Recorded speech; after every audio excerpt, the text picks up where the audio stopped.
le ministère public a toute la latitude d'identifier la personne où il y a même la justice. Ok.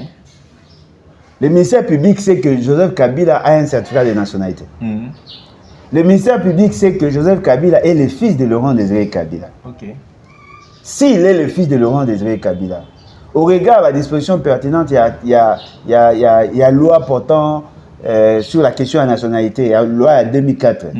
Dans la disposition de l'article 10 de la Constitution, l'enfant peut bénéficier de la nationalité de la personne qu'il a adoptée. La nationalité acquisitive. Donc, si Joseph Kabila n'est pas le fils biologique de Laurent Désiré Kabila, il est au moins le fils adoptif, il est congolais. Net peut basangi peine capitale pour Nangat. Mais on négocie. Nanga oya dialogue. Ce que ça m'a fait dessus sur ça m'a. OK. Aoyat. Nanga oya. Après on a fait ce qui. Après na suka nanga réintégrer ba institution. OK. Donc peine de mort na bango, zoango ka lokwa demande en mariage na ngonga ya milangwa. OK. Donc ils ont au moins à gravité. Ils ont hérité les groupes armés. Est-ce que vous voyez que dans les groupes armés, il y a les mineurs? Bato ba obunda lelo, obunda ba wazalendo na kati na bango. Il y a des mineurs, non? Est-ce que vous voyez que dans quatre parmi les groupes armés, vous avez identifié le corps ba wazalendo. Il y a de ceux qui posent des actes répréhensibles, qui tuent, qui pillent, qui violent.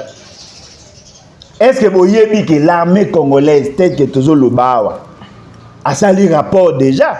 Babomi, wazalendo misusu ba attaquer ba militaire FARDC. J'ai cette information. Alors, maintenant, lorsqu'on va en parler, non, ce qui est réconciliation, il faudrait qu'il y ait vérité. Or, Félix Sekei, sachant qu'il y aura la vérité, a Tindi Batounaye pour empêcher à ce que cette vérité soit dite. D'abord, on l'a déjà biloko. Oui, qu'on a pesé pas naïe. Et Tikalagaka, tout le dialogue, tout le babouété, tout le babouété. Exact. Parce qu'Alain Bolo doit s'inviter dans les 150 personnes pour participer. Ce que vous pouvez imaginer, Alain Bolo doit moi la battre. La seule chose que j'ai, c'est ce courage de dire la vérité. Na papa nangai, na maman nangai, bayeba, papa akufa, bayeba ke Alain Bolo doit soka inga loba ko loba. Tu ne peux dire que A, pas B. Et aussi, Mathieu. C'est ce qui a tindi la confession religieuse. On a posé question. L'opposition tindi nan. Pour faire ce qu'il a obligé, il y a une confession religieuse. Oh, bazali proche nae ba kende kokota na organisation ba avec jiba na ba mukuna batinda mina Félix Sekei ba kende kokota na organisation ba sango pour que ba garantir ba intérêt na yé. Siko bino ba opposant botini nan. Vous comptez sur l'église. Mais vous bossez que l'église est en train d'être fragilisée. Baton na baye nani. Ouais, ça va, santé ça va, bien que le pays va très mal, la santé ça va. Le pays va très mal alors que les pays les pays ont procès belé na minute oyo que la justice eza penza ya côté lima mais le pays va très mal. Preuve né ya relaxa que le pays va très mal ya moi. Ba procès. Oh, mais procès ça signe ya relaxa que problème est belé non? Moi neto ça na émission boy. Ba oti ko boma deux civils na boma. Okay. Deux civils, Naboma par la police. La population a Siliki, la population a Zako Tumba, Piné Nanzela, a Zako menacé à Tumbi même bureau de la police. Ce qui veut dire que la police et la population sont en osmosité. La grande question, pourquoi? Comme ça n'a pété, il y a un officier de la police qui a fait des déclarations où ils ont la complicité de la police. En matière d'insécurité. Capitaine Boss. Aujourd'hui, l'insécurité bat son plein. Batu baza ko kufa, baza ko kote ya batu na bandako, baza ko braquer batu nyonso wana. Parce que justement, il y a un problème de dysfonctionnement et ces dysfonctionnements, ils ont dû une mauvaise gouvernance. Dialogue provincial, dialogue international. Ça, ce ne sont que des vocables. Ce qui est important, c'est la qualité des résolutions et la qualité des individus. Voyez-vous? Au moins, on a remarqué dans le Congo. Les Congolais se sont spécialisés à se poser des mauvaises questions aux vrais problèmes. Quel est le problème actuellement? L'idée à dialogue, où il y a Basango, na SCC, en 2020. 0123. Il y a des problèmes liés à la légitimité à pouvoir. Parce qu'il y a eu contestation des résultats, il y a eu l'élection en 2018. Puis c'est qu'il a fait des dossiers. Après, avec le zone sa dossier, pour Azara qui secoué par rapport à la situation à la partie Est avec AFC M23. À ce qui n'a pas présenter feuille de route. Présenter feuille de route à l'obité, on a posé ça le coup d'état, boyoka qui va déclaration na bango du genre voilà bazolo ba ki maramba ça les pour na président ko ya après abi pour ka ba président ko ya après donc ba na posé ça pour renverser pouvoir ya Félix Tshisekedi. La pression va n'engager ça en interne. OK. Et n'a que pousser Félix Tshisekedi à accélérer le processus de dialogue. En ce moment-là, il serait entre le marteau et l'enclume. Mais cette fois-là, Félix Tshisekedi ne sent de pression que de l'autre côté. Tant qu'il est commis dans cette fragilité, Félix Tshisekedi a compris, il a frappé maintenant l'église catholique pour la fragiliser. OK. À isoler maintenant l'église protestante. À Luki moyen chaque abola bango. À frapper l'église catholique qui va commis asphyxier parce qu'ils ne se sont pas sentis appuyés et comme le quoi bango va renverser le pouvoir à Bunisi à Bongo, à Bunisi Mukeba et comme ce que bateau batikali va commis un peu isolé. À Beni ce que batunaye où il y a ba église on a ba neko utilisé pour attaquer l'église catholique à Beni bango. Si vous voulez que j'aille au dialogue, vous que nous recevons là na bateau boyo kanabino tout église confession religieuse à partir de l'année na ondima. Oh bateau il y a tindi vers église catholique église protestante. Et là bateau ba ça qui fait ce qui dit que ba bateau ba na pour ça va renverser pouvoir na yo bisonde to protéger pouvoir na. Quand le mensonge prend l'ascenseur, la vérité prend l'escalier. On a promis on va donner les jeeps aux députés. Il y aura des jeeps.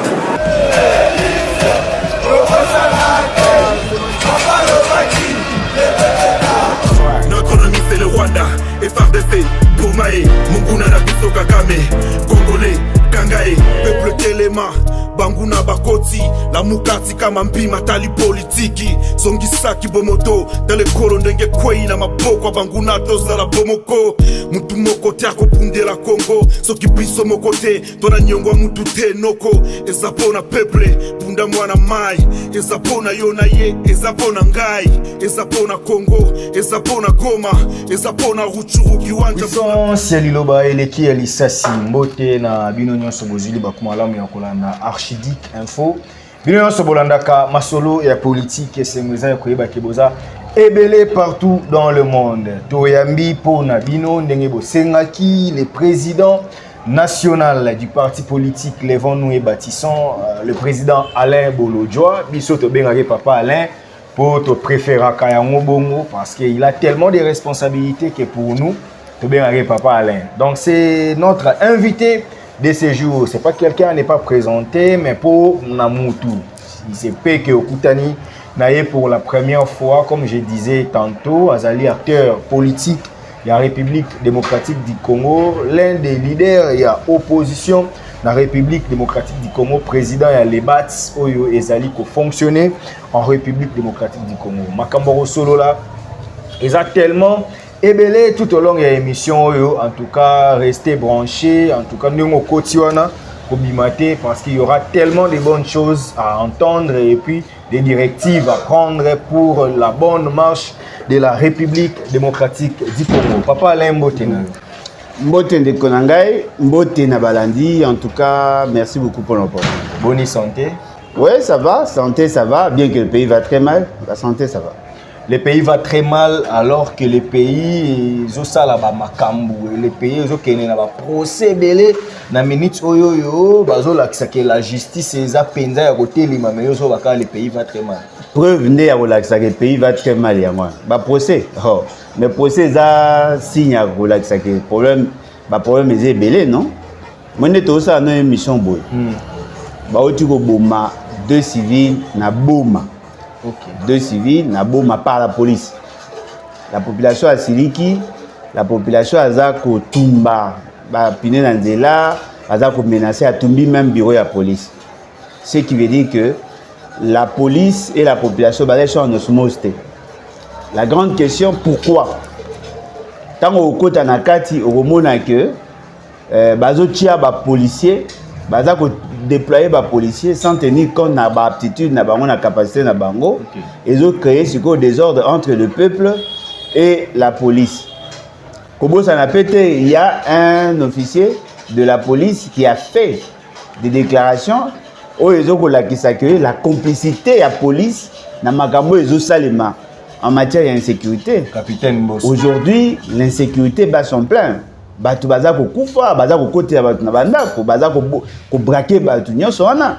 Parce que justement, il y a un problème de dysfonctionnement et ces dysfonctionnements, ils ont dû une mauvaise gouvernance. Soko kei lelo, ba agent ebele, ba agent impayé, mais sous ba désactiver bango pour des raisons politiques. Ba entreprise ebele, ils ont dysfonctionné. Lelo, bobo la emati makasi, pris sur le marché emati. Maï, ils ont passé, courant, ils ont passé, transport kutu kolobate. Toza na période elanga, bandele zoto na ba maï, bandele za mabe. Toza na période où bana ba oke éclaté. Toi na passe à transport, passe difficulté à se mouvoir. Alors il sanga sko esengo yozo mona zaka procès. Puis ba osambisa banani. Je reste d'abord dans la logique, il y a la police. La police et la population n'ont lobby en tout cas communion exaté, tous les bâtés, ni ne ça m'a pris ma dénonciation il y a capitaine Mbosso. Et la Moussa qui va te belé. Bah Missou lobby, il a raison de le dire, Marambo lobby en habitant surtout bien. Exact. Mais il y a quoi lobby en est-ce que la qualité n'a pas officier? Ils ont qui bien na respect à Moussa là naie à sa dénonciation. Bon, en fait la question là, ils ont relancé plusieurs débats à la fois. OK. Est-ce qu'il y a des policiers d'abord de formation? Ce qu'il y a des policiers de formation, certainement qu'il y a ce qu'on appelle la confidentialité. Azali tenu la confidentialité, c'est-à-dire qu'il y a certaines informations que lui ne peut pas mettre à la place publique. Le Kola, Tozo Yoka, qui n'a jamais été formé, il a été coopté dans la police parce qu'il a eu un service à gardiennage. D'après, il a fait ce qu'il a diabolisé sur les réseaux. Balobi qui n'est pas congolais, c'est un Belge. Donc, ce qui est belge, il a qui a une logique, il y a pas belge. OK. Moi, en Belgique, la police peut dénoncer. Pas au Congo. Mais au Congo, la police ne dénonce pas en public. Parce que Bazar Régie a un protocole où ils sont obligés na bango, kolela na bango et c'est na bango et soukaka na kan. Yé tango yé à lobby, mbala moko il faut te comprendre que toi na bilo mibale. OK. Mais makambo ya lobby, na lolenge à lobby, et là bilo mibale. OK. Makambo ya lobby eza makambo biso so tebi ke sala maka eza makambo to ndimi yango mais bande ko ba lobby par rapport à la formation babi il a été commissionné par le ministre de l'Intérieur de l'époque Peter Kazadi yo ebaka administration bien ça revient au ministère de l'Intérieur de commissionner les policiers en sa charge ou au ministre de la fonction publique parce que ça pose problème là. Bon en fait le problème est que les gens n'ont pas la culture de l'histoire. OK. Na osenga na yo landa bien kende kotala ba vidéo ngana auto sala koke écoute pas bato msoute o ngana auto sala.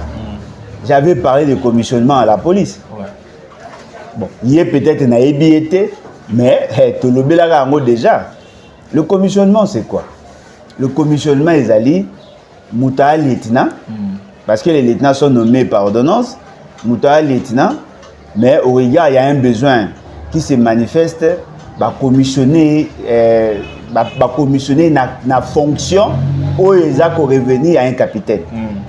C'est ce qu'on appelle commissionnement. C'est-à-dire que vous êtes là, vous ne méritez pas être là. Mais yo wana pourquoi assumer fonction où ils ont yo. Par exemple si aux lieutenant aux assumer pratiquement fonction il y a capitaine Mozako zela confirmation. Mais maintenant, la bêtise a les années.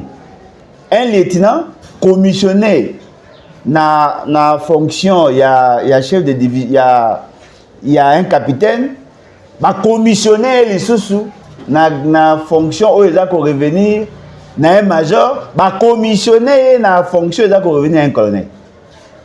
Oh, le commissionnement, il y a des commissionnements c'est ce qu'on appelle enjambement. Ouais. Lorsque lui, votre fameux ancien ministre, a salaki ba commissionnement ba mise en place na yewana. Mais il a fait des civils, des policiers. Pour être membre agent de la police, il faudrait impérativement suivre une formation. Et cette formation est multidimensionnelle.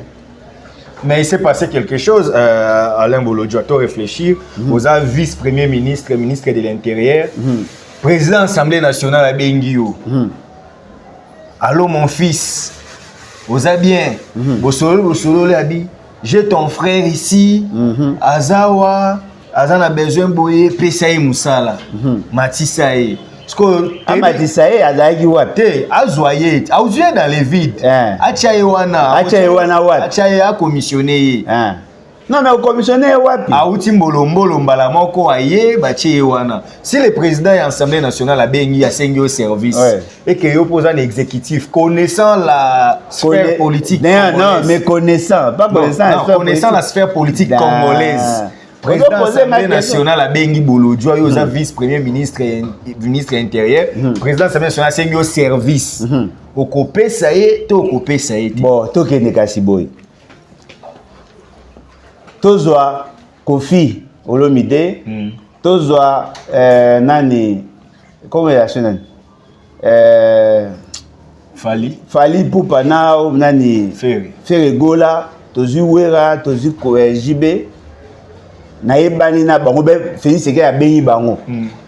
Aïbisi Fali boni ah bien, nana ndeko na mo ale la ko fort, nana posa o tchai comme musicien na yo kuna. Pour na yo fallait répondre. Et puis au bandako yemba au voyager no pese ba privilège nyonso. Au pese ba privilège à musicien, au tchai pa yemba na liboso. Isko yé réaction na bango zani. Il faut un talent, il faut yeba yemba, il faut za mutamakambo. Voilà. Ce qui muta capital lieutenant et que mokonza beninga na commissionné na fonction o eza ko revenir na un capitaine. Je peux comprendre. Bien qu'il n'ait pas d'accord, mais je peux comprendre. Parce qu'il fait déjà partie du corps. Ok. N'a pas les promotions en grade. N'a pas les fonctions. Ça, c'est autre chose. Mais on ne peut pas prendre un civil, faire de lui lieutenant ou capitaine. Officier non. Directement. Ils ont raté. Sans réy. Ils ont raté. Il faut qu'il y ait une formation. Parce que ceux qui vont recruter un licencié, alors comment sous-lieutenant? Un licencié soit à côté de l'armée, à côté de la garde sous-lieutenant. Ce qui est allé, par exemple, que Azali na technicité makasi, à côté sous-lieutenant, après quelques temps après, comme ça lieutenant, après comme capitaine, ça c'est autre chose. Tokonana Kayango, mais et l'autre est vrai, on ne peut pas être de l'extérieur, du dehors, et devenir directement capitaine. Oui, pour nous insister la gestion personnelle.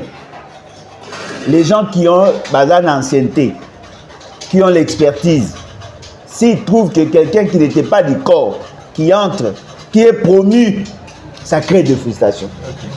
Parce que, il dirige. Non, mais effectivement, parce que Ayebi Mamba Osate, Bango Ayebi, il y a des ignorants, mais ils ont imposé Bango va travailler naïe. Et ça l'a bien été.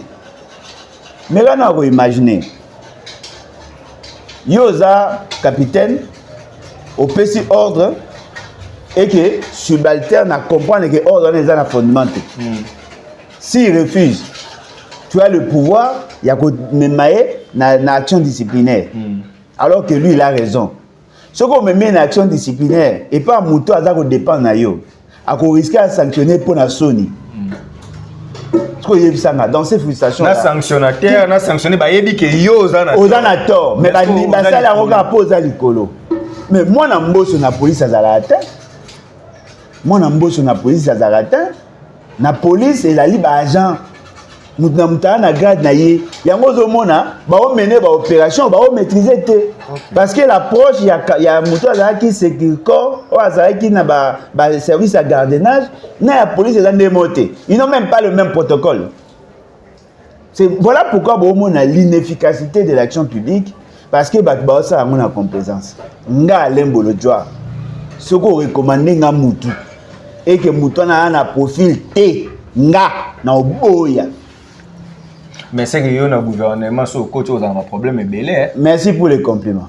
Pour to yebi na Congo ndenge fonctionne. O lingo nommé ba tu na domaine na yo.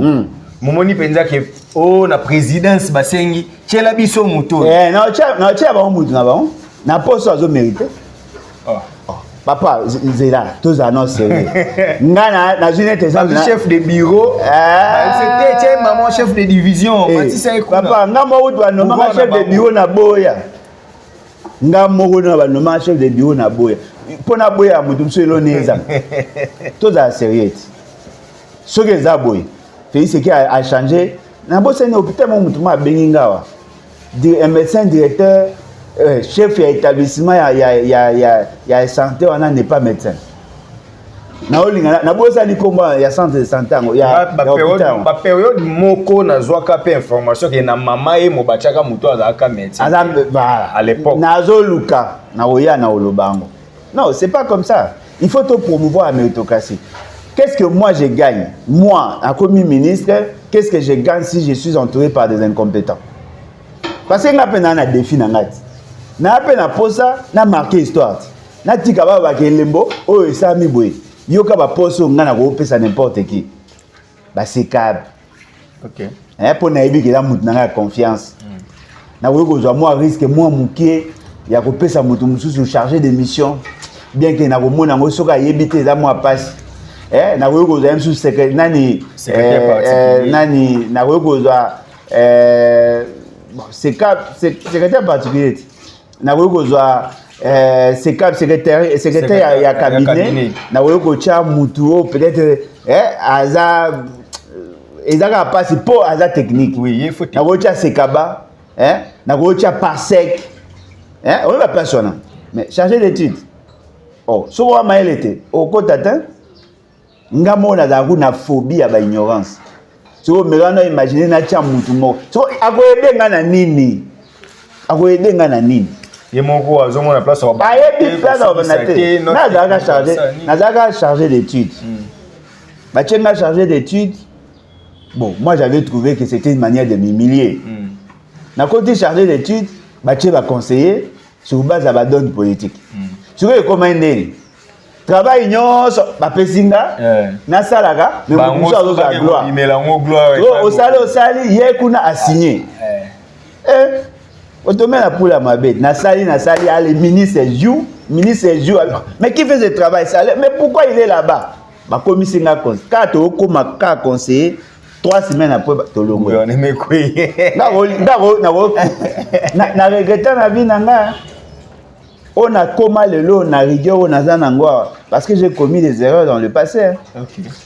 Au fani pendant la classe bosa interrogation au pesi baninga bazu fait na yo baki otambo nango bazu ba réponse le quoi bazara muté na papier nangé kota te bazu ba point nanga tellement que papier zo tambola na salaka ngote na sala ngo na mawa etamboli mutasuka oyo ba pesa ke papier akota ngate ya bango ekota ngam kolo réponse na zote ngasko ba sanctionnanga parce que enseignant comprenait que ba réponse wana eza yanga abi logo eza ya yo ngane na zui 5 bato bazoki ba réponse na bazui ba réponse voilà siko yebsanga na continuer sur nerve na bosa ngo soutien nga soko zo mériter te okozwa te ata za mwana nga okozwa te ata mama na nga bengi okozwa te papa azo tuna bango yo no gouvernement et comme tuna bango bongo netinga boye na ko kataka bu ko ne pas madame Bosco madame a influencé nga mama msale balinde tuna yende yaza fidèle moni je l'aime fazaka papa tuna ye tuna madame nanga il y a des choses na sala te ato za nani na sala te nga na yebike na posa résultat ndeko nanga mekano imaginer Ce qui un entraîneur a commis que ça batu nyoso ya o ba o recommander après ça bango ba betara bal tina nezali ngana na posa résultat est-ce boyebi na mboko ba na posa repère ba na posa ba référence ngana zo bunda pour que na tika na histoire na zui occasion comme ministre na za ba bubulu na tcha ba na ba personne na ba sala na elote non na woluka bata bien atoza na mutoyo o ngano toyoka na raté soki na yebi ko jouer rôle wana pour que nga nazwa lokumu na ochia yo na nga na ochia yo parce que pour mes amis nga na coach na maestro na na posa na betsa musique ya bien yo so mona Kofi a recruter un faux musicien pour na ni Kofi a ko sala nga ko sa honte ape na ba pipeti na ete o bazaka na bango azaka pe mo so na ba onani moi so azaka ko tout ça Kisinjo asa pesa yemi ko emba Mamutu azara mutu na été et casse. Aux amutu nanga oui, il y a apparemment les musiciens sont plus sérieux que les politiques. Bien évidemment. Bah plus sérieux, ma ko les gars bango. On va faire la casting par rapport il y a besoin pour résulter pesa. Mais ba politicien, on va pona ko boya makelele. Moi si nanga moi ça ko na musala. Groupement il faut être nga oui ma famille na musala ezate. Na ko nommer moi nanga oui, mais pas mérité. On nomme un sentiment. Mais la partie au moins on nomme bah tout oh mais na partie où na difficulté où tu nommé bah tu ba ya na partie na boule qui baza ba petit nanga so za petit nanga wa mamba partie oza cadre partie au moins moi boké quelque part bah tu ba 6 petit alinga kota yo a petit on a fonction na partie so c'est vieux marambo ça na CPT o CP la té. Ah, tu obéis ta masola à Paris, tu obéis ta masola à Ghana. Tout n'a pas de ça. Très bien. Président Alain Bolodjo, on a parlé de cette situation sécuritaire, mais ça vaut vraiment la peine qu'on en parle. Maintenant, parlons du dialogue national. Tomoni, Senko SCC, Bassi Moussala, Balobi Bango déjà après. Jeune Afrique peut a commenté, Balobi la balle est au camp de Tshisekedi. Pour la Senko SCC, il faut qu'on ait un dialogue. Si nous sur les décors est planté, ils ont c'est la caméra banda. Yondo otika banda, baninga bazo kende. Et puis tourner déjà bazo kende wana ba osala mois ya paix, mois de la paix. Oyo ba ko kende ko sambela bien que dodo kamba zo boya ya ngonanu, mais baninga msubeji baba koti. Yo kaka na ozana philosophie otika la libanda to dialogue on est intéressé pe yo pe okende ko loba makambo. Bon, dialogue national, dialogue provincial, dialogue international, ça ce ne sont que des vocables. Ce qui est important, c'est la qualité des résolutions et la qualité des individus. Voyez-vous? Au moins, on a remarqué dans le Congo. Les Congolais se sont spécialisés à se poser des mauvaises questions aux vrais problèmes. Quel est le problème actuellement? Oyo senga c'est que batu ba fanda ba solo. Et le mot l'idée à dialogue oya ba sango na SCC daki en l'an 2020. 0123. Il y a des problèmes liés à la légitimité à pouvoir. Parce qu'il y a eu contestation des résultats, il y a eu l'élection en 2018. Puis c'est qu'il a fait des dossiers. Après, avec le zone de sa dossier, pour Azara qui secoué par rapport à la situation à la partie Est avec AFC M23. À ce qui n'a pas présenter feuille de route. Bah présenter feuille de route à l'obité, bah on a posé ça le coup d'état, boyoka qui va déclaration na bango du genre et voilà bazo loba ki maramba ça là pour na président ko ya après. Abi pour ka ba président ko ya après donc bah on a posé ça au renverser pouvoir ya faire sécurité. Na ngina fungana en parenthèse muké nesika. Qui sont les intervenants? Les alliés na bateau bah na pouvoir, les na bateau bah là hors pouvoir et l'église catholique a s'invité qui na danse pour avoir une certaine neutralité parce qu'il y a une crédibilité nécessaire pour convaincre les deux parties. Ça les bons offices. Ça les bons offices. Si on a boyé na bango, il faut bailler baké na kati ya pouvoir et ça na batu mingi ba na posa dialogue. OK. Pour nani? Pour dialogue mingi na Congo et souka na partage à pouvoir. OK. Ceux qui va partager pouvoir côté Okita. Kota et Okita. Le parti se prépare, comme le quoi anticorps, le quoi système militaire. Pour na bango ba okanisa que ceux qui battent na ba le quoi virus, le quoi microbe. Il faut pas combattre en échouer. Ils ont préparé, formaté, manipulé Félix Tshisekedi pour qu'il y ait un dialogue pendant plusieurs temps. Au même moment, Félix Tshisekedi qui avait refusé le dialogue avec le Rwanda a dialogué, a signé un accord. On suppose que dans cet accord, la paix est pour recouvrir la paix. Au même moment, Aboya qui concerne M23, AFC M23, a déjà pour parler avec AFC M23. Ceux qui vont signer l'accord, certainement, est aussi là. Alors, quelle est l'autre raison où il faut pousser Félix Tshisekedi à Nimarosa à dialogue à cause de sa gouvernement? Sauf ceux qui ont une intention, il y a que ça, c'est que à convaincre que Batonio se bat tikaye na pouvoir, va déranger en 2028. Ceux qui ont ça sous candidature à salaté, ceux qui ont ça à convaincre bango bandimaye. De l'autre côté, Batoyo, bana posa, bana pouvoir te bana posa au kota. Baza scindé en deux. Bao bazu mandoki, na bao bazu mandoki te. L'opposition non armée. Bao bazu mandoki. Apparemment, leur déclaration, bien qu'ils soient un peu ambigu, mais baza un peu clair. Balobi, bana posa, Félix Tshisekedi na bango ba dialoguer, bazo dialoguer, bana posa soka boko dialoguer balongolaye parce que bango ba gagner terrain, ils s'organisent par rapport à ça. Le fait seulement que leur démarche ait trouvé un sentiment à niveau international, ils ont trouvé des cadres, il y a dialogue, il y a pour parler entre eux. Bao solo là. Bao batikali, bao bazali non armé. Bamsou ba a tendance ya ko tia confiance mingi pa basango bamsou bazo kanisa que bao bazu mando ki bawo koya. Là on a des gens qui sont un peu divisés. Et puis bazali pluriel, il y a pas d'unité de commandement. Ce qu'on a kati ya bato na bato ba compter sur basango. Il faut pas se poser question. Rôle na bango ezanine pour qu'il y ait dialogue. En dehors de faire des déclarations. Ils ne font aucune pression. Voyez-vous? Il n'y a pas de pression. L'opposition non armée ne fait pas pression sur Félix Tshisekedi afin qu'il y ait un dialogue. Or, ceux qui bango basa la pression sur Félix Tshisekedi. La pression va n'engager ça en interne. Ok. Et il a poussé Félix Tshisekedi à accélérer le processus de dialogue. En ce moment-là, il serait entre le marteau et l'enclume. Mais cette fois-là, Félix Tshisekedi ne sent de pression que de l'autre côté. Tant est commis boé dans cette fragilité, Félix Tshisekedi a compris, il a frappé maintenant l'église catholique pour la fragiliser, à isoler maintenant l'église protestante, à l'ouki moyen chaque bango, à frapper l'église catholique qui va commis asphyxier parce qu'ils ne se sont pas sentis appuyés et comme le quoi bango va renverser le pouvoir, à Bunisi à Bongo, à Bunisi Mukeba. Et comme ce que bateau batikali ba comme un peu isolé.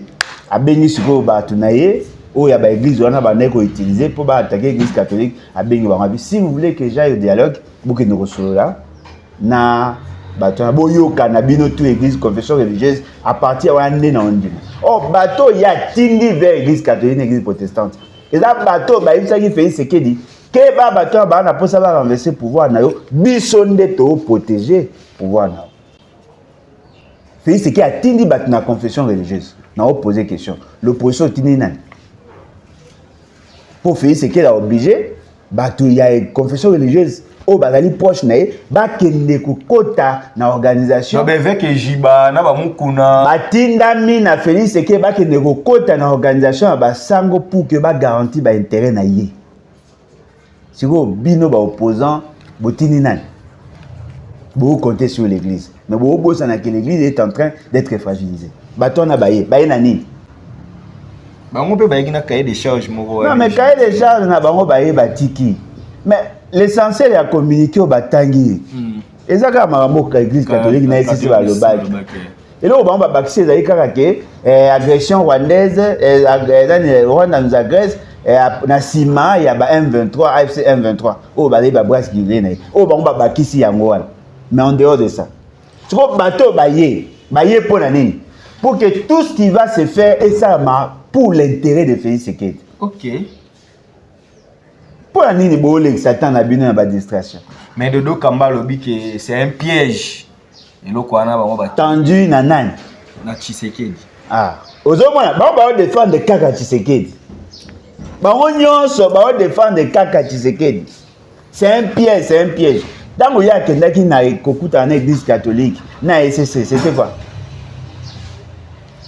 Pour yenda se retrouver té. Ozomona, c'est-à-dire que et là on a zo Sabine, c'est-à-dire que ni ba kino ba lo ba toi na chance té. Les gens qui sont présentés comme bas solution, ces gens-là sont eux-mêmes problèmes.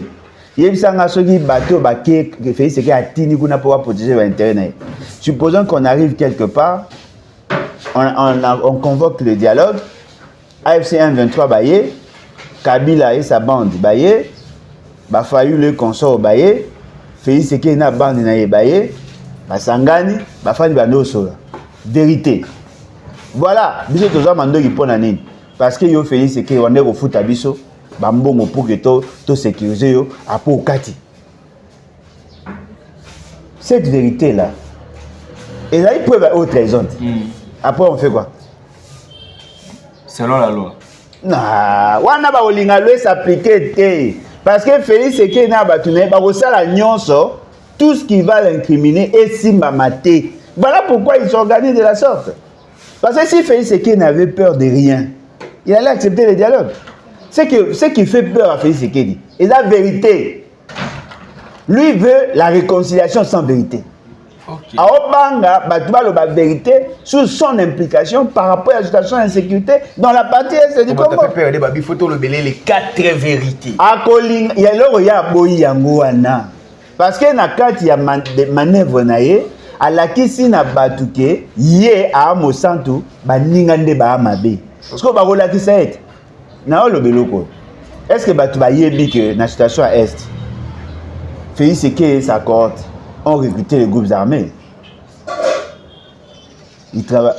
Kolokia vous te mettez pour na wota mena muto yambage mingi. Ils moralo ba même émission. Ils ont recruté les groupes armés. Est-ce que vous voyez que dans les groupes armés il y a les mineurs?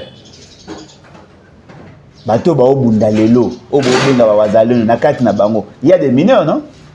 Est-ce que vous voyez que parmi les groupes armés, vous avez identifié le corps Wazalendo, il y a de ceux qui posent des actes répréhensibles, qui tuent, qui pillent, qui violent. Est-ce que vous voyez que l'armée congolaise, telle que toujours le Bawa, a sali rapport déjà? Baboumi, Wazalendo, nous attaqué les militaires FARDC. J'ai cette information. Alors, maintenant, lorsqu'on va en parler, non, ce qui est réconciliation, il faudrait qu'il y ait vérité. Or, Félix Sekei, sachant qu'il y aura la vérité, a Tindi Batunaye pour empêcher à ce que cette vérité soit dite. D'abord, on l'a déjà dit, oui, qu'on a copésé pas naïe. Et Tikalagaka, tout le dialogue, tout le baboété, exact. Parce qu'Alain Bolo doit s'inviter dans les 150 personnes qui vont participer. Ce que vous imaginez, Alain Bolo doit moi la battre. La seule chose que j'ai, c'est ce courage de dire la vérité. Na papa nangai, na maman nangai, bayeba, papa akufa, bayeba ke Alain Bolo soka inga loba ko loba. Siko bo benga ngana ke nesiko yo, o ba kenga le kwa robot. Tu ne peux dire que A, pas B. Oh. Et aussi maté. Siko c'est qu'on peut mettre parole alors ce qu'il dit alors. So va plus venir par sentir rien à kende. Oh. Bah quoi gérer, tu là 3 jours. Yo loba yo, ça monta ko loba mingi ko loba ko ta suka. Tena ngaza wete. Ate. Zela tozo banana ordre. Ngaza wete. Ngaso na moyelo na CPT fona loba. So na lobite na sili. Je suis clair. Pas c'est ce que les abos. OK. Ba tumso ba faire voir biso. Babi la politique à chaise vide ne paye pas. Bien que la politique à chaise pleine ne paye que les politiciens, il faut déjà envisager qu'on participer parce que dans la configuration, les cas après dialogue, il y a difficile à bateau basé externe, il y a espace. Ah ok. Vous avez un magasin, ça là il faut au quota. Et là, il y a pouvoir, et là, il y a opposition, et là, il y a opposition pour nous, il y a tout. balingi te nganaza. OK. Bango tout balingi te nganaza. Oh.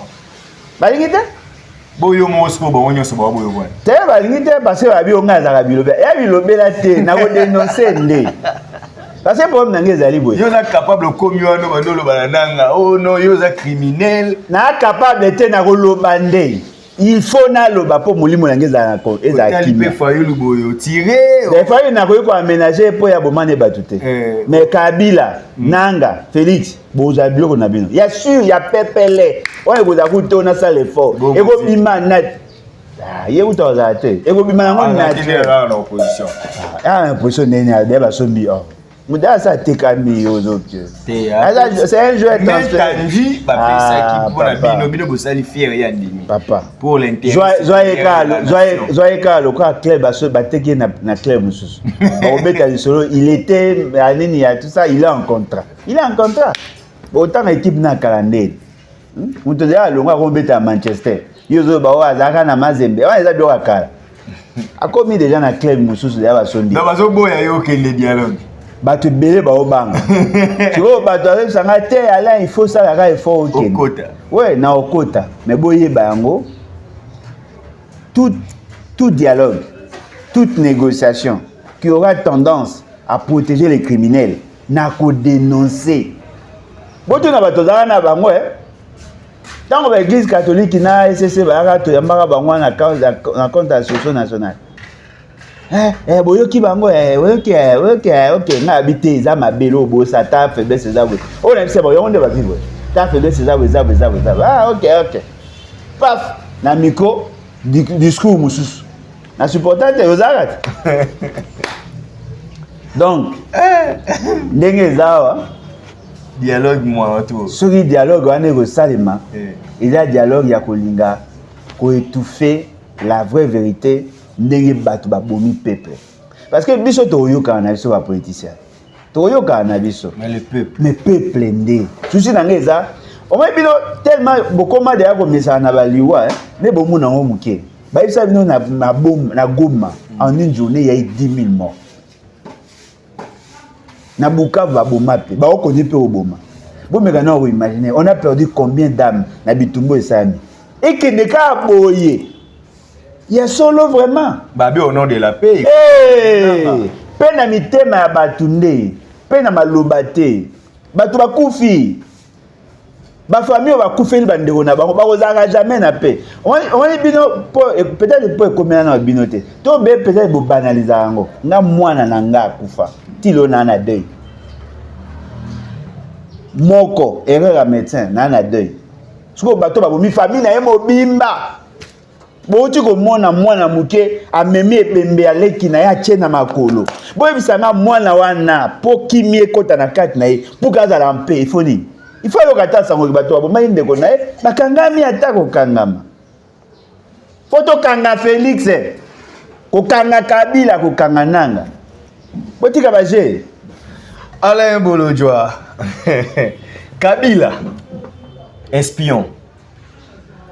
Procès contre Kabila.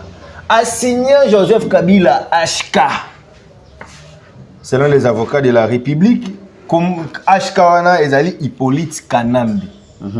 Na mai inhabité HK wana ngé excellence.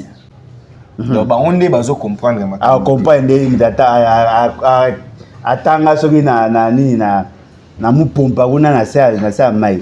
Siko dossier oyo ya Kabila to juger to zebate to zoyer espion to zoyer Joseph Kabila mwana ya musée Laurent Désiré Kabila aza mutu ya Manono to aza mutu ya Kigali procès oyo pona yo Kabila a sa condamnation il faut que ndenge nini déjà ba sengi peine capitale ouais était bon ministère public net pe ba sengi peine capitale pona Nangat mais ba on négocier Nanga oya dialogue.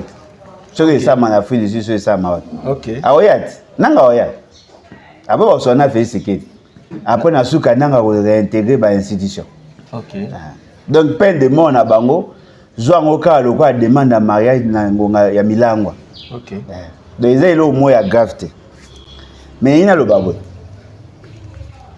Nga Alain Bolojwa. Na ko tolérer Honoré Ngbanda lobake Kabila c'est un Rwandais. Na weko ndima Boketu Wayambo, Odombo, Fabien Kouswanika, Kerwin Maizo, bato nyoso ba combattant, papa Paul Kaumbu, papa Léon, tout ça bango nyoso ba weko loba, maman Kasavu ba weko loba. Mais là on a re supporter Ntaloba, c'est la justice. Oh là. So justice a lobby ango.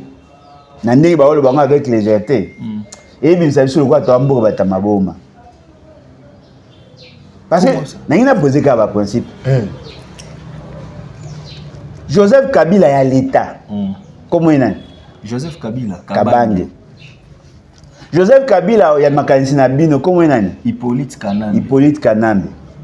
Siko Joseph Kabila Kabange fonctionne à liboso à l'état ou assume avec décision. Il a fonctionné. Président de la République. Chef d'état-major général adjoint. Comment ils ont comment na acte Joseph Kabila Kabange. Joseph Kabila. Ou a joué décision là. Laurent Désiré Kabila. Siko na ndenge ya famille, Laurent Désiré Kabila d'après ba information tout ça ngo azaki nani? Papa ne. Siko kombo ya Hippolyte Kanambe, Laurent Désiré Kabila ebaki ngo to ebaite. Babi communicateur moko côté la Kabila lobi oti wana ezaki kombo maki. Tango babanda ko kima Mobutu, Hippolyte Kanambe. Non, na otuna Laurent Cresco bazion babi omoni muta akangisi Kabila ye. Na otuna nde Laurent Désiré Kabila. Kombo Hippolyte Tanga nomaka Joseph Kabila. Non, mais attention. À cause na kombo ya Maki, m'a rappelé na kombo ya Maki. Mais tanga zo qui décret, c'était un décret je pense. Tanga zo qui décret wana. Akomaki Joseph Kabila. Siko Kabila wana eza komba nani? Yaye Laurent Désiré. Ce qui veut dire que Laurent Désiré Kabila a pesi mutu Hippolyte Kanambe kombo na ye. OK. Si c'est vrai, ce que vous dites, c'est un acte de haute trahison. Il y a Laurent Désiré Kabila. Usurpation de nom. Il a falsifié un document, non? Hein? Et puis, après si Moutou Aza étranger, après c'est communaï. OK. Et là, on moussous. Michik Alobi, Ayebi, Michik Moutou Naot. Ayebi, bon, Moutou Yabi Somba. Pour y aller, pas. Michik, bon. Le vieux Michik, hein, pour sonner pas Michik et malheureux à Oulma Sanana. Le vieux Michik à lobby, il y a une histoire wana kala pour azara prince so ni nenga loba. Abi Joseph Kabila na amona Laurent Désiré Kabila te. Maman nani maman nae ayaka nae pour papa nae akufaka azaka ami à Laurent Désiré Kabila ayaka nae pas Laurent Désiré Kabila à l'âge de 2 ans. Vous voyez? Nalandaki. À l'âge de 2 ans. La vidéo est ça à 2 ans. Ah, il y a 2 ans. Après, qu'est-ce qui a fait que Joseph Kabila a porté combo à Laurent Désiré Kabila? Parce que il est moi il y a 2 ans, n'est-ce pas? Moi, il y a 2 ans, la connaissance, comment on a bien? Hippolyte, c'est où tu as? Non, on a lobby. Ceux qui comment ils ont Hippolyte. Qu'on a moutou, comment ils ont Hippolyte Kanambe. Pour aller il y a 2 ans, mais moi, ils ont bouqué. Moi, il semblait que adopté et pas Laurent Désiré Kabila. Est-ce qu'un enfant adopté n'a-t-il pas droit à la nationalité? Il en a le droit. Si vous avez la nationalité, en quoi, comment vous il n'est pas congolais? Le problème est que peuple, petit peuple, justice. Déjà, il y a une contradiction entre les ministères publics et les avocats. Non, mais exactement. Parce que les avocats on a enregistré les poursuivis comme Joseph Kabila. Voilà. Pendant le procès, les avocats l'appellent Hippolyte Kanambe. On poursuit qui? Non, on poursuit les deux. Si on a mis Balo Bazako poursuivre, le ministère public a opé sa macaïsnae, vous n'avez pas opé sa macaïsnae. Si on a Souka, réquisitoire de la justice, le ministère public a saigné qu'on a né. Peine capitale. Pourquoi? Parce qu'il y a des espions. Ça c'est le ministère public. Oui, mais on est considéré comme espion. Considéré Kabila comme espion parce qu'il n'est pas congolais. Ouais. Il ne serait pas congolais. Aya a dirigé Bisso, Lobina. Ça c'est le ministère public ou bien les avocats? Les avocats de la République. Il y a un ministère public. Il y a une peine capitale. Pour un problème ni. pour la complicité na yé na insurrection armée. Na haute trahison. Na haute trahison. Donc, nous sommes des avocats de la République. Hein? Les avocats de la République. Bon, moi, pour l'instant, on est pour nous ça. En fait, et là, on a le besoin que le ministère public a toute la latitude d'identifier la personne où il y a même la justice. Okay. Le ministère public sait que Joseph Kabila a un certificat de nationalité. Le ministère public sait que Joseph Kabila est le fils de Laurent Désiré Kabila. Okay. S'il est le fils de Laurent Désiré Kabila, au regard de la disposition pertinente, il y a loi portant sur la question de la nationalité, il y a loi de 2004. Dans la disposition de l'article 10 de la Constitution, l'enfant peut bénéficier de la nationalité de la personne qui l'a adoptée. La nationalité acquisitive. Donc, si Joseph Kabila n'est pas le fils biologique de Laurent Désiré Kabila, il est au moins le fils adoptif, il est congolais. C'est ça, il y a un Sabino que les avocats. Bon, oh, le biwana. Ce que les aboyés, bah, on bête ma sola à droite. Bah, mimi balabala. Bah, mimi balabala. Tu vois, oh, l'ingana benga bango, bah, ça vous. Bah, oh, le biwana de la République. N'a pas cocaté. Parce que la République a ses principes, a ses valeurs. Personnel, na ba maître Kabengela, na ba bondo. Na ibi bango te na mona bango na ba TV. Na ba procédé na ba TV. Na ibi bango te et puis na tenga ta comme la bango te depuis na bandia. Otangi te mais bango nde wana nde ba vedette non? Yo ne mutolobi. Yo no lobby. Ngana lingaki. Donc ils ne doivent jamais demander la Kabila est congolais. OK. Botika discussion na bino wana. Parce que même Bango Monde Baoloba, c'est le fils adoptif. Même s'il est fils adoptif, il est congolais. On peut acquérir la nationalité suite il y a combien de membres de la famille. Et puis un enfant de 2 ans. Oyo baboti na ye bayebanite. Bakutie na Congo. Soki aza mwana 2 ans, ke baboti bakufa bayebanite. Soki bazui mwana wana. Pour vous, d'après la loi, il a quelle nationalité? Mais il a question d'avoir la nationalité d'origine. Negonangai, tanga loi. Yoka nzoloba te. Azanani. Yoka nzoloba. Origine. Kabila za congolais. Vous pouvez bisonde qui n'est pas congolais d'origine. En ce moment-là, on peut comprendre facilement. Okay. Et s'il n'est pas congolais d'origine, il est quand même congolais. Peut-il être espion à l'âge de 2 ans? C'est-à-dire que Batine la biso est à l'âge de 2 ans. Ah, na Congo, à l'âge de 2 ans, pour nous espionner. Comme on a eu avant 2 ans, et a Hippolyte Kanambe, mais papa n'a changé comme si Joseph Kabila. Bon, le bâtiment que Joseph Kabila a joué comme Joseph Kabila après la mort de Laurent Désiré Kabila. Beaucoup aussi parce que l'acte où le commissaire chef d'état-major général a été signé par le propriétaire du nom. Mais il se réfère à la vidéo, il y a Emengo Imukena, il y a Kyungu Wakumwanza, il y a Moïno Nzangi. Mais papa, Félix Sekei n'est pas congolais. Félix Sekei, c'est un espion. Oh. Il n'est pas le fils de son père. Comment ça? Oyo posé comment point. Pour yo yebiet. Il est Tshisekedi. Marabona. Mais Tshisekedi Tshilombo yoga national le banaot. Comment ya Tshisekedi Tshilombo Félix Antoine azo ngoka. Antoine est en 2019. Antoine est en 2019. Tant que Longwa qui est en Kinshasa, qui est à Brazzaville, il avait quel nom? Pour la Brazzaville, il a une identité là-bas comme réfugié. Non, tout n'a fait ce que. Tant que vous avez à Brazzaville, on s'identifie comme ni. Il n'y a pas pas le nom. On s'identifie comme nan. Oui, mais on va parler. Pour Moutakat, ça, il va mourir, on va parler. On s'identifie comme nan. Fait c'est qu'on change à Combo. T'es. Nazo tunat. Ndega batapoto mona mutususu kombo na ye papa X kuno komi o carrera. Na olo ba masola Félix Sekedi. Ochandaka kombo oui ou non na vie na. Ochandaka kombo. Siko ngaso na rappelo que comme ezaka Anthony. Olobaka na kosi. Comment ezaka Anthony? Siko le changer kombo le ngoma Etienne Sekedi. Supposons que bana ya Etienne Sekedi misusu babi. Il n'est pas notre frère, il a été adopté. D'ailleurs, écoute comment il a Anthony Tshilombo. Oh, on a Félix Antoine Tshisekedi, on va papa me sauter. yo lobani ah bon beta masola bien bon la biso ba preuve bon la biso que Joseph Kabila azali fils adoptif à Laurent Désiré Kabila, il n'est pas le fils biologique de Laurent Désiré Kabila.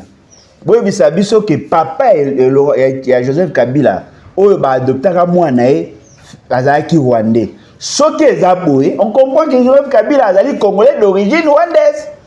C'est simple, non? Pour boyi bo bimisa biso kwa to défendre té to boyi ne buzoba na bino. Dans ces procès, c'est quand même un procès pédagogique. Et puis si sont ridicules. Le jour où Alain Bolodja aura le pouvoir dans ce pays pour être président de la République, il faut penda ba luko penda ba scanner yo ba tio na kiyungula ba yunguli ba longoli ba chenge. Il faut la sûr que ça muta qualité. On va pas prendre n'importe quoi ou n'importe qui. C'est simple. Donc c'est les bisons de mériter au pouvoir dans le Congo. Ouais, mais si on remplir les critères on a autour le bas, c'est bon. Hein, aux pouvoir. Pour nous eba, so qui na année pour pas payer passeport on est ba kenda oh arrière grand-parent. Mais au moins Joseph Kabila. Non, Joseph Kabila Kabangi. Bah ça vaut bon, oh le bas qui pour na bango balobi même son nom, il n'y a rien de bon, il n'y a rien de vrai. Kabange, il y a combat li passe. Kabange, il y a combat li passe. Kabila, il y a combat Zuya Moutou. Joseph faisait un prénom, il n'a aucun élément du nom. Comme vous êtes ridicule.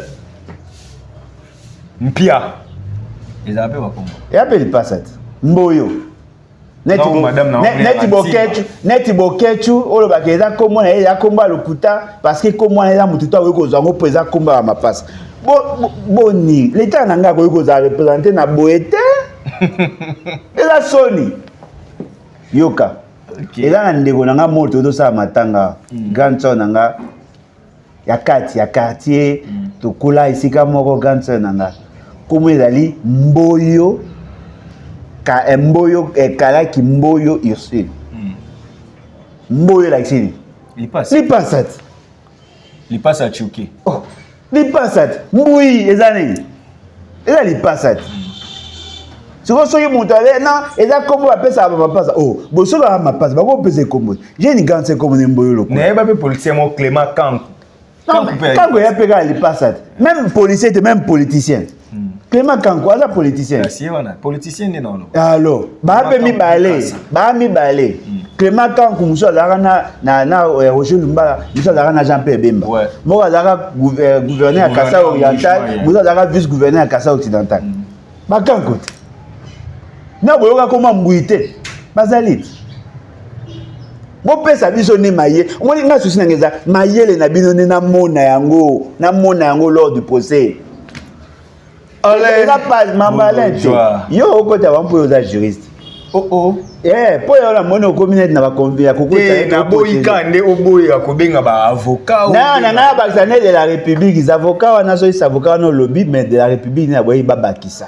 Parce que la République soka na posa ba avocat, faut ba avocat oyo bon ça et bien le quoi comédie. Ça c'est la comédie. Comment on est que za Kabange. Oh, mais est-ce qu'il est le seul à avoir ce nom? Et puis n'engina eu Sabine Lomo. Le nom, d'après notre loi, il y a 3 composantes. Ouais. Nous avons le nom, généralement le nom de la famille. Nous avons le post-nom. Et puis ça marque la circonstance, comme aussi on peut avoir le nom d'une tierce personne, et puis il y a le prénom. La déclaration na biso na Congo, d'après notre législation, on commence par le nom, post-nom, prénom. Or, en réalité, le prénom vient avant. Mais biso, le prénom est Yaganasima. Il y a un moment où il y a un cas de l'Egnaïdana, Bolodjoa Ibola Alain. Attention, le nom de Bolodjoa, c'est le nom de mon père. Okay. Et la famille à papa Nanga, comme on a bango ezara Bolodjoa Pété. Okay. La famille à papa Nanga, comme on a bango ezali Eyale, le nom de son père. Okay. Si vous bango va pesa Bolo, babane ko pesa Bolodjoa. Et ali poste non na ye ba pesi e komi lokwa kombo na ye ya ye. Après ba ko cha e yale azu komba papa na ya che na sima. Après a che Victor, mais il était Joseph a changé à comme Victor. Tshisekedi et a kombo pe a famille Tshisekedi te. Tshisekedi ali kombo ya voisin. papa na bango koko na bango apesi mwana ye kombo ya muninga na ye Tshisekedi. OK. Mais kombo na bango ezali Mulumba. Yango za Tshisekedi wa Mulumba. Mwana ya Mulumba. Après apesi ye kombo Étienne. Mais le nom Étienne, ezaki par rapport à un saint. Eza kombo pe ya famille na bango te. Saint Étienne. Et puis Tshisekedi a pe kombo ya famille na bango te so te na nini na arbre généalogique na bango Tshisekedi azata, eza kombo ya voisin, famille na bango ezali Mulumba.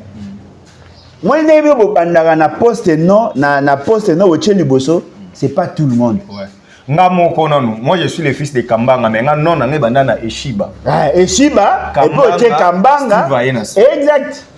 Yo kozwa coutume na yo imposé on a loi te. La loi eza na makambo mosusu. La loi eza na ba réalité na ko nga passe na ngezani. Na sala droit na yekola ba droit wana na yekola ngo na premier graduat. Ba droit civil les personnes na premier graduat eza na mutu na ngetikala so yo sala ngo 5 ans et puis agent de carrière ndenge ni ko beta masula ba bêtise sur le nom sans faire une référence. Eza sonité connaissance de Kabila yo boya te na boité na boinde buzoba les juristes congolais na mo douter na bino nga na doutara na bino mais comme sous makasi kole. Kabila n'est pas exempté de peine. Kabila peut être poursuivi. Mais l'autre il faut respecter la procédure. OK. Parce que si vous savez si Kabila mabé, beaucoup comme c'est victime. OK. Et si vous comme c'est victime. Si vous comme c'est victime to côté là. C'est pas bon. Ngam la besoin de senga bakanga Kabila. Na bino tout ngam ta besoin de senga bakanga Kabila d'après élection. Mais India lobby ba osala action téméraire vexatoire ba osenga plus de 2 milliards. Il y a dommage et intérêt dans la République. Mais bango ba sengi 20 milliards. L'avocat a sengi 24, l'avocat va sengi 24 milliards pour nini. Ba yoki sango ke Kabila aurait 32 milliards, ba senga 24 milliards na 24 milliards ba okanga ba kingakati, ba okanga ba bilo na et tout ça. Ba kashamata. Ya onga ngene sabino.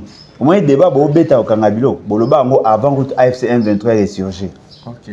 Il vous souviendra que Basibara déjà Kingakati, où ils ont un bloc pétrolier, Nakati, Baba qui comment Kabila goza na parc amené alors que l'État là n'a ngoté. Tant déjà Bokabia na Kabila na 2020, Batia Konate. Ah, Kolana bangote mité doka. Bazana ba biloko na bango o bango ba cibla déjà bandaka. Avant que tu bakota na pouvoir, il ciblait déjà ba biloko Kabila. Voilà pour ça ça Kabila. Bo ça c'est bien. Boutique aventure ça. Un, Kabila est un juge naturel. Ouais.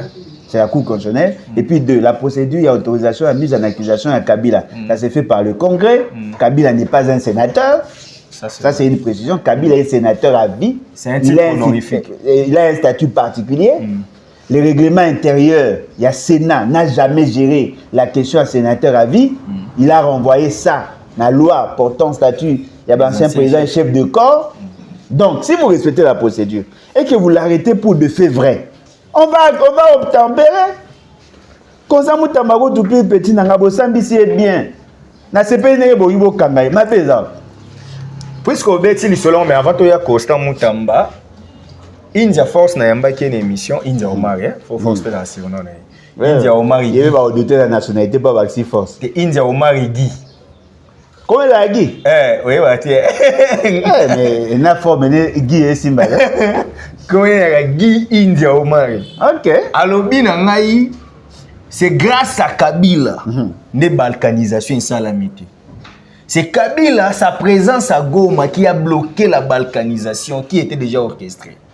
Il est allé arrêter Biloko parce que c'est un pacificateur. Arrêtez en Ndeli.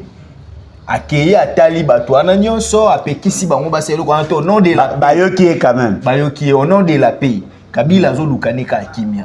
Ah, donc, ceux qui étaient, mais les héros déjà. Non, mais nga zo reproché Kabila n'a comme na Gomata. Nga na reproché na Gomata. La balkanisation. On a une nenda lobby. Na zo reproché Kabila n'a comme na Gomata. Na reproché Kabila le fait d'avoir validé ce que les Nanga ont fait et le fait que lui il était à l'origine de tout ce qui s'est fait aujourd'hui. On a reproché Kabila à Gomata, on a fait une révélation mort. C'était quand le jour de sa activité, ouais. lobi nango nakutana na mutu moko oti Goma. OK. Hasard. Il n'a jamais été arrêté. Parce qu'il n'est pas connu. Mais à commune, certainement qu'il va traverser le Rwanda. Rwanda est un pays où il est-ce qu'il y a déjà un bataille qui n'a pas passeport, on a été caché à sortir à Rwanda? Pour n'y aller. Non, na Goma, na yaïka pour tout ça, a commis na mois d'août. Okay. Le mois passé. Le mois où il y a passé, donc le mois de juillet quoi. Pour toi en août, a commis na mois de juillet. Pas qui pète. Goma, c'est pas ça le fait infractionnel. Soko soutenir les groupes armés, je comprends que l'État a s'intéressé à eux. Mais lorsque les avoués les années, on a comprendre. Nous sommes en train de vivre la guerre Luba et Kassayan. C'est ça. Et là, on doit vivre. C'est-à-dire que vous sentez que Batouba Inana, mais il y a une possibilité d'influencer la société. Okay. Les gens veulent se venger. Les gens veulent se rendre de compte. Si ça ne dépendait que de moi Alain Bolodjoa, mon Congo, les autres Swahili, les autres Kassaïens, les Ngala, il faut tout télémer là. Bateau, na molimo ya ko sangana pona ko bunda entre bango na esprit à vengeance. OK. Parce que nous devons prôner pour l'unité nationale. OK. Ce n'est pas parce que le Luba et le Katangé Misusu Bayo Kanarate tout comme ça pas comme national, non. Il faut tout télémer la bango. Donc il y aura maintenant un risque qu'un Luba va conflictualité mais on a la victime et pas Katangé et vice versa. Vice versa. Ils ne peuvent pas nous imposer leur combat à eux. Il faut tout tika la idée à l'unité nationale. Okay. Moulouba, Moukongo, tout celui qui n'est pas d'accord dans la vision, il faut tout non, tout nationaliser vos crises à vous. Parce que ça, le quoi, la crise intestinale et bandakala. Ils veulent maintenant nationaliser ça. Tout boyam. Et ça va bien. Alain Bolodjoa, Costa Moutamba, très très fort. Ouais, très très fort. Costa Moutamba a la population derrière lui. Ah, la population. Nasengaki tout ça statistique, il y a bateau toute la jeunesse. Peut-être il faut réfléchir, mais communicateur proche la population congolaise. Donc nayo na bisonyon surtout derrière Costa Moutamba pour qu'il ne soit pas arrêté. Toi derrière pour qu'il soit arrêté. Oui. Pour qu'il ne soit pas arrêté. Ah OK. Et puis babi tala ayena bato ebele. Le peuple appelle la cour de cassation au calme. Intimider tellement la cour a reporté le verdict. Constant Moutamba a bâti justice congolaise KO. Et ça l'on est. Au moins, beaucoup n'a pas eu mot derrière ça. Communiquer. Tout ça est sérieux. Magambo yo lobby a suivi lobby. Mais raison au kanga bango na yé yangona. Oh, vous savez nini, vous intimider justice. Ma publication de Tambola. Il y a un zolo batté, le peuple appelle la cour au calme. Il y a un zolo batté. Ce qui va reporter Makambuya Constant Moutamba parce que la justice a eu peur. Il y a des représailles, il y a des réactions, il y a la population, pas le peuple. Oh, bah, il y a qui en a frange, il y a la population. Oh, bah, il y a qui en a, les deux de même fort, il va comme 5 000. Oh, bah, il y a qui en a, ce qui bango. Bangisi justice. C'est cette société que je n'en veux pas. On a plusieurs exemples là. On m'a invité à plusieurs fois, non? Ouais. Déjà à mobiliser? Oui, point.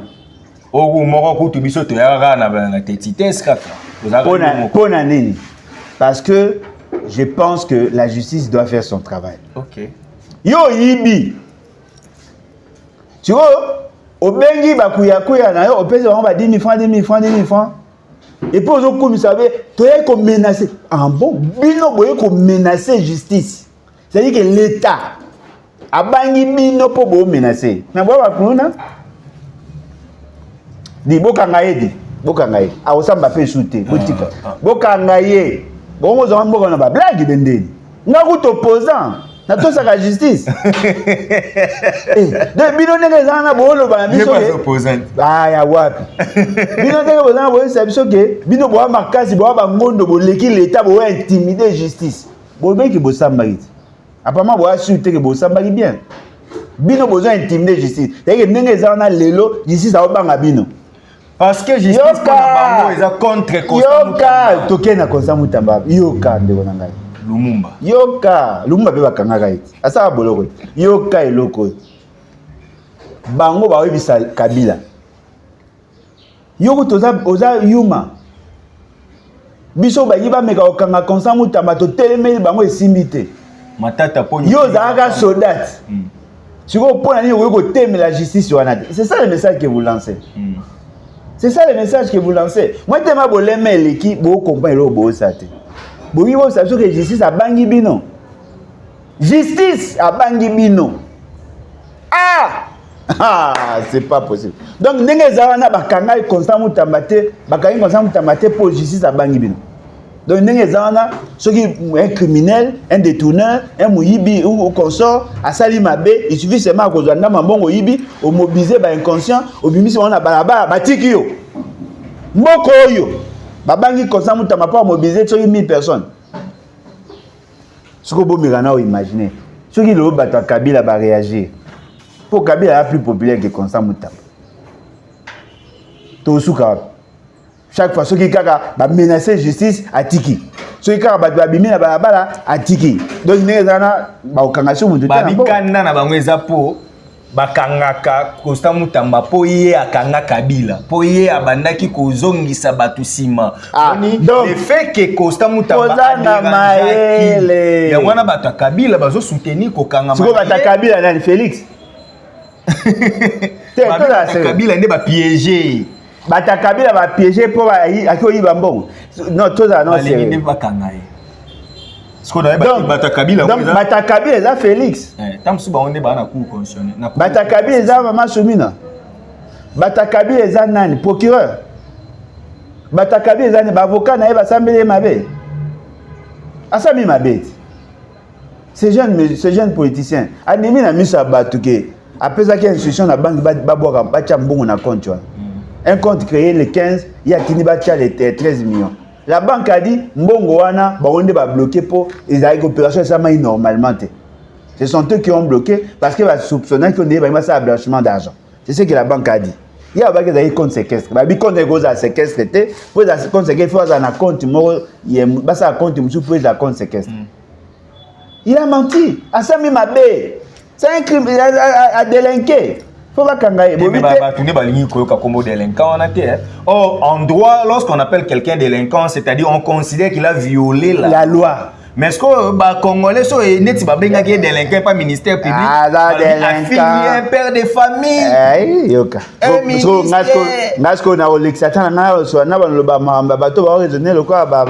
On ne peut pas l'appeler délinquant.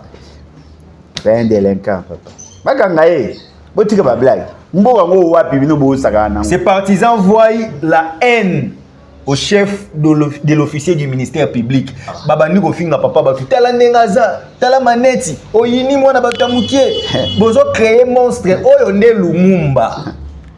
Constant Mutamba. Lumumba muibi. Non. Botika bakanga ye, botika wa distraire batu. Ni omozo mbongo lokambo ya bali yoto. Ezaka po ba féliciter na bino de baba président. Alain Bolodja président au Sambi au Boba Kanga. Na bino ba bobimi na le régime vous met en prison. On doit communiquer wana o ba instruire la police wana daki na déviation te. Non mais le procureur est en droit yako imposer l'ordre public. Okay. Parce que ndenge zawana bino boye bo menacer ba magistrat, bo menacer police. Biso kutu ba opposant au salaire ya ngoti. Mais c'est arrêté. Mais c'est que beaucoup de gens sont arrêtés. Comment les gens peuvent blaguer avec l'État? L'État a commis le quoi? Il y a non. L'État a des normes. L'État, c'est un ensemble de règles. Assambi Mabé. Avec arrogance, Assambi Mabé. Il faut bakangaye. L'État est en face d'un dilemme. Si le Constant Moutamba n'est pas arrêté, à la lumière, il y a tout ce qu'on a suivi dans le procès. S'il n'est pas arrêté, la justice meurt. La justice meurt. S'il est arrêté, et que Bino se comporter en voyou, on vous arrête aussi. C'est clair. Parce que si la justice n'arrête pas Constant Moutamba, c'est la justice qui meurt. Boyo kende ba vérité pour y pas na point. De yo bula na niveau na. Non ba ninga ba ninga neti ba nani, muninga na neti na za. Ba pasteur ba outi. Bon, pasteur ba outa muninga na. Ba ki veiller ba évêque. Ya, ba on tanga wotu muku. Ba ki veiller. Ba pasteur ba outa o luganda soze ame. Bon moi garçon na comité a mis dépassé. Ba Patrick Lokala, ba Simeon Isako. Ti siko tayi muninga na ngata? Non, ba sala nzambe ba kendaki wana, yo la chrétien. Ba sala ya nzambe, ça ba sala ça dit ba espace au ba ménage quoi. Botika ba kanga ye. Ça sera bien pour la justice, mais il ne doit pas être arrêté seul. Bon, créer monstre. Pour avoir intimidé Félix, il deviendra très populaire. Et puis c'est lui, le président PR06. C'est seul à gagner pour détournement, il ne sera plus présent. Bien de Botanga Mabé, Botanga Bienté. Bon, il est mort déjà. Botanga n'est bien. Il est mort avocat, un chef de travaux, un boyer. Il y a un mot là-bas, il est en train de péquis. Botanga Bienté. Et là, depuis que la Botanga Mabé, on a un bateau au moins intimidé l'État. Et là, c'est où ça gagne Togobuka, magistrat Togoboma. Babi, le peuple gagne toujours. On a peuple thème, il y a l'association des malfaiteurs. Peuple à Wap. Allez, Boulou. Il va bon à l'État, il va voir la aussi. Mais bon, on a pas. Pas si ce que les Arabes ont été pour aller. Pourquoi il est la seule personne au bout de l'année alors qu'il va me souffler il y a aucun raisonnement là-bas. Non, c'est-à-dire dans ces pays, puisqu'il y a des gens qu'on a laissés comme ça, tu peux voler et puis... Ah ouais? Bon, ce que vous avez dit, au Cameroun, ce que vous avez dit, au Cameroun. Ce que vous avez dit, et moi, je vais il est mort dans l'orgueil. Et puis, le plus dangereux témoin renseignant, c'est la banque. Moi, dans la banque, il y a qui n'a été. Ah, et là, quand c'est qu'est-ce que tant qu'il n'y a pas de sous-compte. Exact compte séquestre. Au combien ta lettre morte à compte séquestre? Banque Kangagi Mbongo avant. Papa, on a bête à frère, Bakangyo. Kangamadi. Botika ba blague. Alain Bolojo. Et puis, commis, va bimina baba. Ceux qui va monnaie l'orino, c'est péchoté. Bah, oui, converenter pour auto déranger Moutounaba. Et ceux qui sont côté dans la logique, tu côté en guerre civile.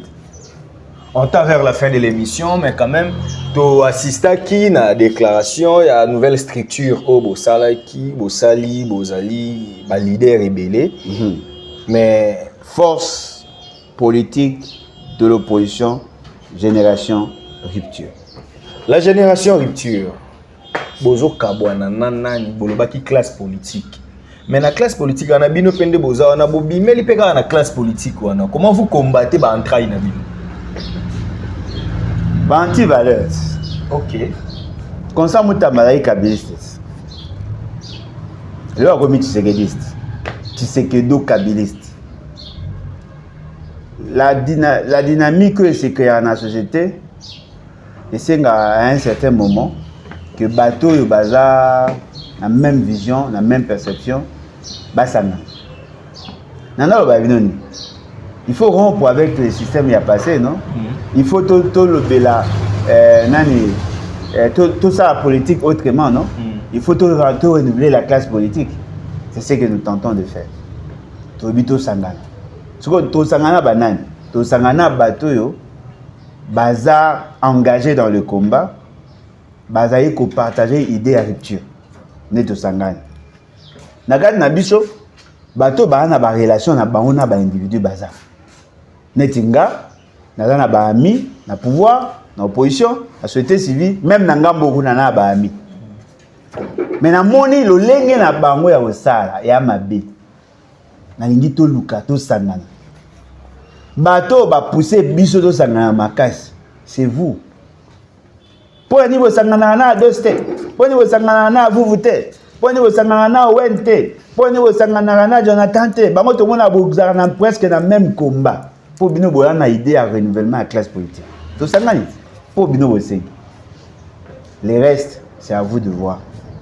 C'est vrai que ce n'est pas facile parce que chacun de nous a des ambitions. Ouais. Et puis, il y a une relation, il y a X, il y a comme pesanteur. Pour un morceau bêti failli le moins mutumo ilongeza senti mwa okauka. Un morceau bêti olengango muso asiliki. Un morceau bêti kabila muso asiliki. Un morceau bêti félicité muso asiliki. Mais tu recommences à un certain moment, tu remontes que les principes établissent biso au lieu de faire une fixation sur les individus. Moi personnellement, j'en suis content parce que tu as au moins cadre mort ya kosolo laka et puis bande rebelle puis bakoya les personnalités politiques tozana ba tu ya société civile bakoya tozana ba tu ya ba parti politique de l'opposition ou bazana posa rupture bakoya mais critères tozo pesa ezali kozana makila ba kongena na maboko te kozana na solo ya détournement te dixit Constant Mutamba soko zana ba critères wana tu viens on se met ensemble et puis on va mener le combat ensemble. Boni article 64 yegoya ndé sur le sanante. Très bien. Na webi ke place nyonso ba basangani ba trahison ezanga te. Ah bien sûr, na lobi on déjà. Toboze la mo. Te toze la mo te meto yebi ke un jour ko yaka. Très bien. Alain Bolodjoa, pour finir cette émission, mais j'ai quand même quelque chose à dire. Bandeko ya CESAC, Ndeko Christian Bosembe, administration nyonso, il y a un cas oyo penza et komela kinga depuis longtemps, mais natigela kibino temps na moni bozo réagir te. Il y a un expert technicien depuis 2003 à travailler à CESAC, c'est un agent, il s'appelle Bokata Boluku Jean-Pierre. C'est papa Jean-Pierre Azali agent depuis 2003.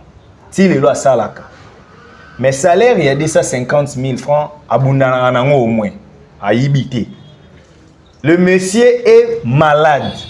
Très sérieusement malade. Vous payez congé il y a 2 mois pour se faire soigner. Vous promettez que vous soutenir. Salaire, vous avez barrière na bango il y a plus d'une année. Vous fouti été.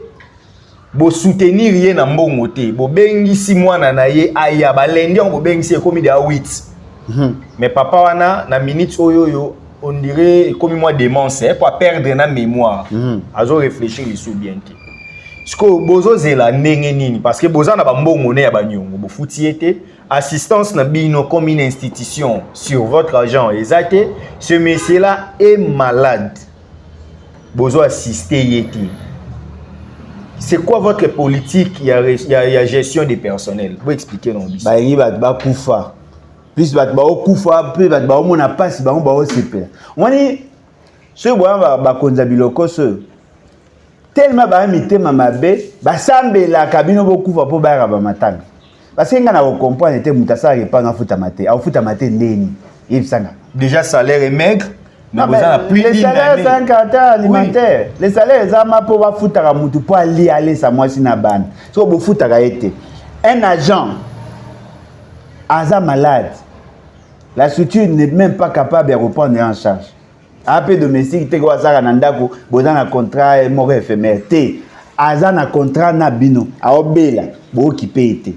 Sur la Koufi, nous avons une déclaration protocolaire. Et non, tout ça, il fut un agent de cas, tout ça, tout ça. Là, vous amenez vos Français. Mais Ngongo, et ça, c'est généralisé. Hein? Ouais. Moi, on m'a parlé de ma rambe RTNC. C'est décevant. Hein? Ouais. Alors qu'il y a un foutu à barrer devant. Hein?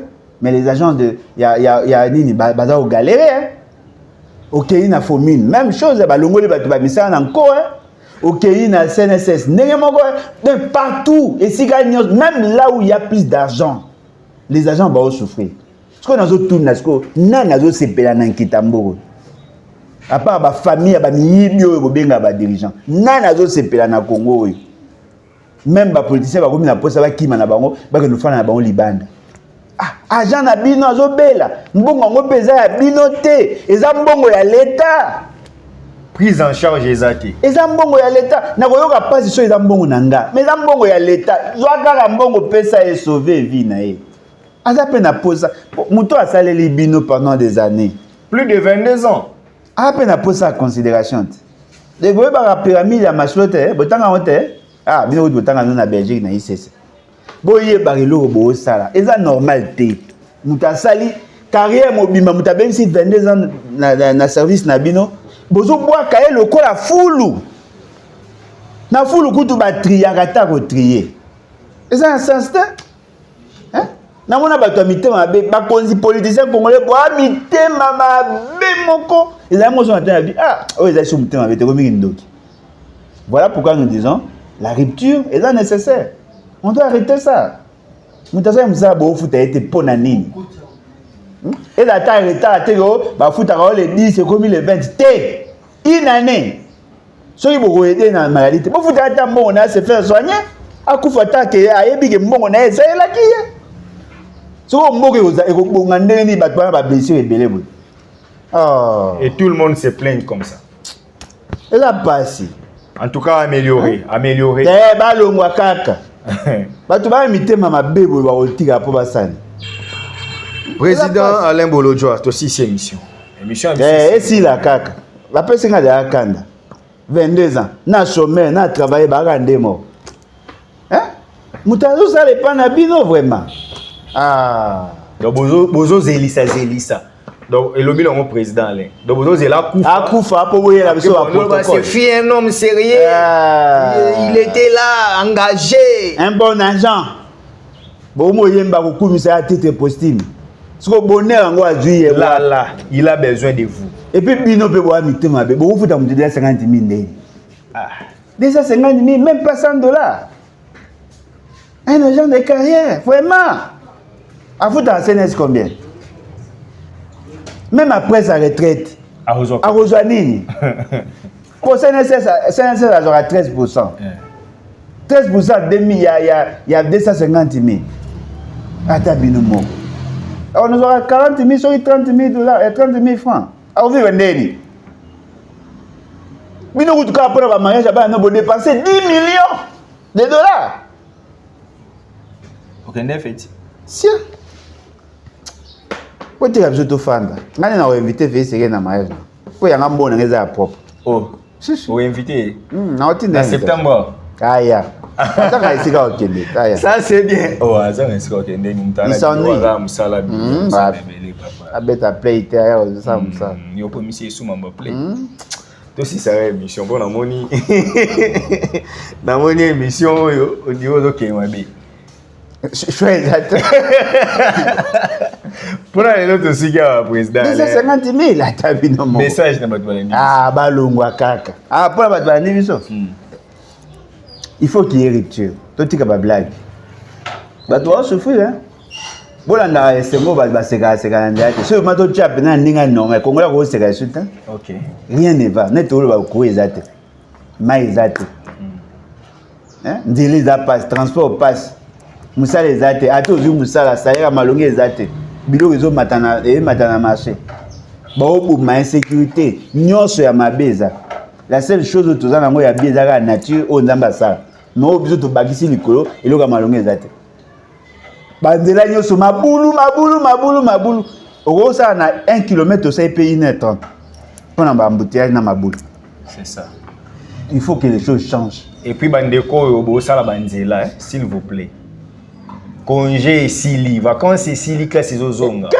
ezobanda banzela nyonso esili te batimoli batiki avenue de la libération tokoleka wapi baveni Kasavubu ba victoire ba chantier ndambu boko centraliser makambo esika mote bosa ata 10 km ata 1 km botiki bokepa msusu bosa ndambu botimoli siko na elanga bosa ite na mbula nde ekoka siko bana baozonga ya classe toza ndenge nini tosi ici émission lelo tokutani très prochainement bozaki belé obolingaki émission oyo un grand merci na bino nyonso en tout cas tokutani mbala nsima nde tolobaka peuple congolais mibundela po soki omibundeli te moto akobundela yo aza te puissance ya liloba eleki ya lisasi merci.